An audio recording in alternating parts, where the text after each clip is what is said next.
ரேபிடோ ஓட்டுறவங்க நிலைமை வந்து எல்லாருக்குமே வந்து இப்படி தான் வந்துகிட்ருக்கு. ரேபிடோ ஓட்டுற எல்லாருமே வந்துட்டு பெட்ரோலை வந்து ஃபுல்லாக வச்சுக்கிற அளவுக்கு வந்து அவங்களுக்கு வசதி இருக்காதனால தான் அவங்க ரேபிடோ ஓட்டுறாங்க அப்படின்றத தெரிஞ்சுக்கோங்க. ஆனால் அவங்கலாம் கொஞ்சமாவது இவங்களுக்கு மனசாட்சி இருக்குமா என்னன்னே தெரியல. ஏன்னா வந்துட்டு இவங்க நான் வந்து உன்னை புக் பண்ணிட்டேன்ல, நீ வந்து வழியில் நின்னாலும் சரி, நீ பெட்ரோல் பங்க் எங்கே இருக்குதோ அது வரைக்கும் வந்து தள்ளிட்டு போவியோ எப்படி போவியோ, ஆனால் நான் உட்காந்துக்கிறேன், என்னை வச்சு தள்ளிட்டாவது நீ போய் கொண்டு எப்படியாவது என்னை சேர்த்துரு அப்படின்ற நோக்கத்தில் வந்து இவர் வந்துட்டு இறங்காமல் வந்து உட்காந்துருக்காரு. அந்தளவுக்கு காசு இருக்கிறதுனால தான் நீ ரேபிடோ புக் பண்ணி அதில் வர்ற. உனக்கு அவ்வளோ அவசரம், எங்கேயாவது போகணும்னா டக்குன்னு ஒருத்தனை கஷ்டப்படுத்தாமல் நீ இன்னொரு ரேபிடோ புக் பண்ணிட்டு கிளம்பிடலாம். ஆனால் வந்து கொஞ்சம் கூட மனச்சாட்சி இல்லாமல் நான் உன்னை புக் பண்ணிட்டேன், என்னை எப்படியாவது கொண்டு சேர்த்துரு அப்படின்ட்டு சின்ன பிள்ளை அந்த அடம் பிடிக்கும்ல, வந்து அப்படியே உட்காந்துருக்காப்புல.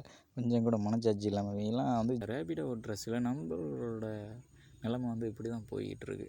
திடீர்னு வந்து சவாரி போயிட்டு இருக்கும்போது இடையில வந்து பெட்ரோல் இல்லாமல் வண்டி நின்றுச்சுன்னா